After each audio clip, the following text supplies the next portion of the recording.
حضرت امیر المومنین ایدہ اللہ تعالیٰ بنصرہ العزیز ہر بدھ کے روز عشاء کی نماز میں پہلی رکعت میں سورۃ الشمس کی تلاوت فرماتے ہیں۔ آئیے سب سے پہلے ہم حضور انور ایدہ اللہ تعالیٰ بنصرہ العزیز کی مبارک آواز میں سورۃ الشمس کی تلاوت کو سنتے ہیں، اس کے بعد اس کا ترجمہ اور مختصراً تشریح اور تفسیر پیش کی جائے گی۔ والشمس وضحاها والقمر إذا تلاها والنهار إذا جلاها والليل إذا يغشاها والسماء وما بناها والأرض وما طحاها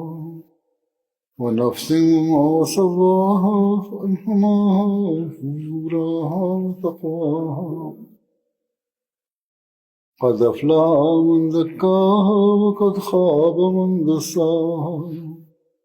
كذب الثمود بطغواها إذ انبعث أشقاها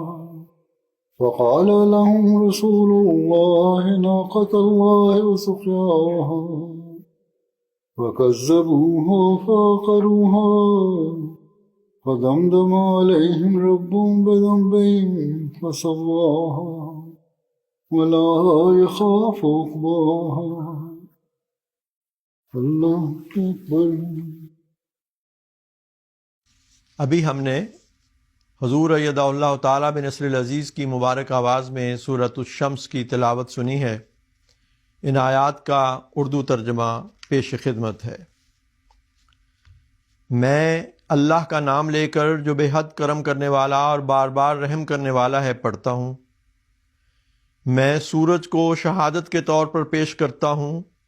اور ضحیٰ کے وقت کو جب وہ طلوع ہونے کے بعد اونچا ہو جاتا ہے، اور چاند کو جب وہ سورج کے پیچھے آتا ہے، اور دن کو بھی شہادت کے طور پر پیش کرتا ہوں جب وہ اس سورج کو ظاہر کر دیتا ہے، اور رات کو بھی شہادت کے طور پر پیش کرتا ہوں جب وہ اس سورج کی روشنی کو آنکھوں سے اوجھل کر دیتی ہے، اور آسمان کو اور اس کے بنائے جانے کو بھی، اور زمین کو بھی اور اس کے بچھائے جانے کو بھی شہادت کے طور پر پیش کرتا ہوں، اور انسانی نفس کو بھی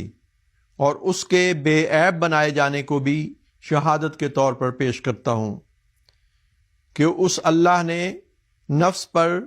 اس کی بدکاری کی راہوں کو بھی اور اس کے تقوی کے راستوں کو بھی اچھی طرح کھول دیا ہے۔ پس جس نے اس نفس کو پاک کیا وہ تو سمجھو کہ اپنے مقصود کو پا گیا، اور جس نے اسے مٹی میں گاڑ دیا سمجھ لو کہ وہ نامراد ہو گیا۔ سمود نے اپنی حد سے بڑی ہوئی سرکشی کی وجہ سے زمانے کے نبی کو جھٹلایا، اس وقت جب کہ اس کی قوم میں سے سب سے بڑا بدبخت اس زمانے کے نبی کی مخالفت کے لیے کھڑا ہوا۔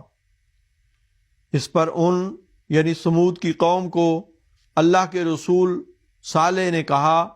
کہ اللہ کے لیے وقف شدہ اونٹنی سے بچتے رہو، اور اسی طرح اس کے پانی پلانے کے معاملے میں بھی ہر قسم کی سرکشی سے باز آؤ۔ لیکن انہوں نے اس نبی کی بات نہ مانی بلکہ اس کو جھٹلا دیا،